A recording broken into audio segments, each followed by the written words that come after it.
আজি এটা এনেকুৱা মানে এখন দেশৰ কথা ক'ম যিখন দেশলৈ আপুনি কম ইনভেষ্টমেণ্ট কৰি আপুনি মানে যিকোনো ধৰণৰ প্ৰডাক্ট আপুনি এক্সপোৰ্ট কৰিব পাৰে অলৰেডি ইণ্ডিয়াৰ পৰা এক্সপোৰ্ট হৈ আছে এতিয়া সেই কাণ্ট্ৰিখন হৈছে বেলজিয়াম এতিয়া বেলজিয়ামলৈ কি প্ৰডাক্ট গৈ আছে তাৰ পৰা ডিসকাস কৰিম নমস্কাৰ এতিয়া আমাৰ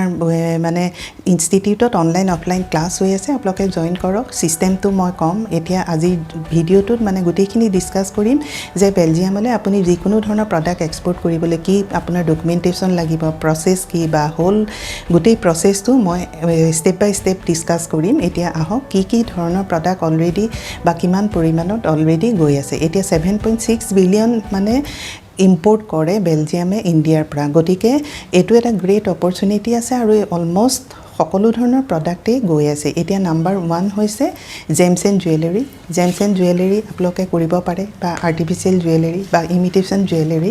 হেখিনি ওপৰত আপোনালোকে বেলজিয়ামলৈ কাম কৰিব পাৰে যেহেতু আৰ্টিফিশিয়াল জুৱেলাৰী আপুনি মানে কিমান ইনভেষ্টমেন্ট নালাগে কম ইনভেষ্টমেন্টত আপুনি কৰিব পাৰিব আৰু এটা ভাল খবৰ আছে যে আপোনালোকে মানে সেই ধৰণৰ কান্ট্ৰি বিলাকত বায়াৰ চালে মানে এডভান্স পেমেন্ট পাই যাব কম ইনভেষ্টমেন্ট যেতিয়া আপুনি কাম কৰিব খোজে গতিকে হেতু নতুন এক্সপোৰ্টাৰ কাৰণে এটো এটা গ্ৰেট অপৰচুনিটি এতিয়া মই দি দিছো যে জেমছ এণ্ড জুৱেলাৰী কিমানখিনি হৈছে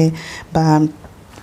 এতিয়া নেক্সট মই ডকুমেন্টেশন কি লাগিব প্ৰসেস কি বা কেনেকৈ এক্সপোৰ্ট কৰিব বা কি লাগিব হেখিনি গুটেখিনি স্টেপ বাই স্টেপ ডিসকাস কৰিম এতিয়া লাষ্ট ফাইনান্সিয়েল ইয়াৰত মানে 2023-24ত $7.8 বিলিয়ন ইম্পোৰ্ট কৰিছে বেলজিয়ামে গতিকে এটো কিমানখিনি পৰিমাণৰ ইম্পোৰ্ট হৈ আছে গতিকে সেইবিলাক কান্ট্ৰি আপোনালোকে টাৰ্গেট কৰক এতিয়া আমাৰ এক্সপোৰ্ট মানে আমাৰ সবৰে ভিৰভাৰ হয় বাংলাদেশ নেপাল USA কিন্তু সেইবিলাক দেশত আপোনালোকে টাৰ্গেট মানে কৰাত এনেকুৱা সৰু কান্ট্ৰিত আপোনালোকে যদি টাৰ্গেট কৰে বায়াৰ চাই তেতিয়া হলে আপোনালোকে 100% এডভান্সত কম ইনভেষ্টমেন্ট কৰি আপোনালোকে ইজিলি এক্সপোৰ্টৰ কাম আৰম্ভ কৰিব পাৰে প্ৰডাক্ট লিষ্টটো দি দিছো জেমছ এণ্ড জুৱেলাৰী কিমান গৈছে আৰু নেক্সট আহিলে লাষ্ট ফাইনান্সিয়েল ইয়াৰত মানে 2.10 বিলিয়ন 35% গ্ৰোথ গতিকে এটো এটা গ্ৰেট অপৰচুনিটি আছে এই প্ৰডাক্টটোত আৰু নেক্সট আহিলে ইঞ্জিনিয়াৰিং গুডছ গৈছে 1.73 বিলিয়ন ডলাৰ গতিকে এটোত 5% মানে ইনক্ৰিজ হৈছে আৰু নেক্সট আহিল পেট্ৰলিয়াম প্ৰডাক্ট 1.11 বিলিয়ন আৰু organic and inorganic chemicals $828.52 million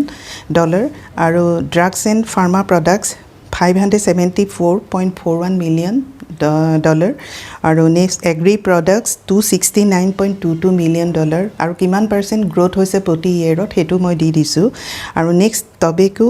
আৰু এটো এটা এনেকুৱা ধৰণৰ প্ৰডাক্ট যেটো অলৰেডি এক্সপোৰ্ট হৈ আছে গুটেই অল ওভাৰ ওয়াৰ্ল্ডত আৰু এটো এটা গ্ৰেট অপৰচুনিটি আছে হেতু আপোনালোকে প্ৰডাক্টৰ কাৰণে ভাবিব পাৰে আৰু নেক্সট আহিলে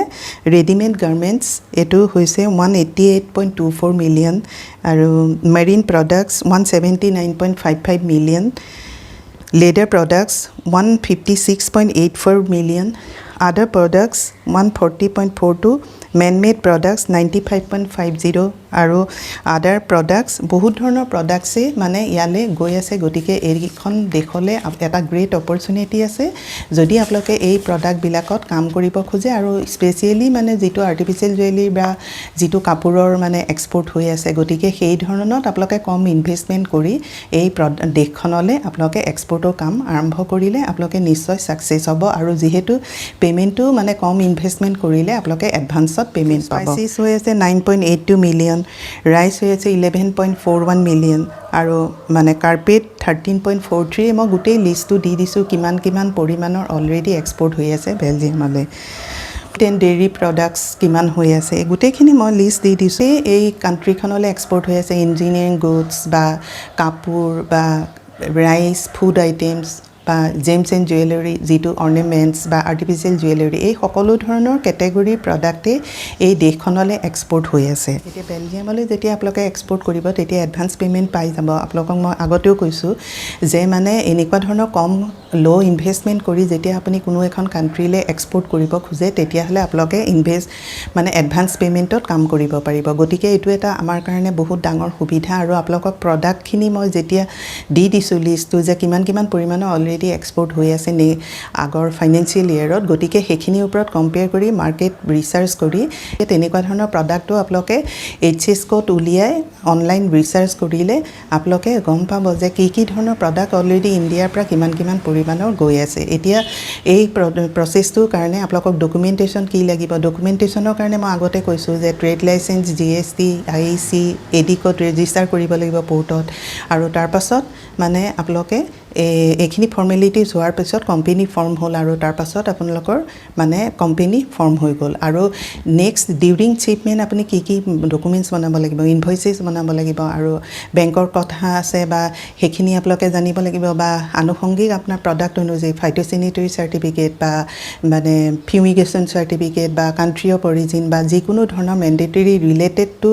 প্ৰডাক্টছ মানে আপোনাৰ লাগিব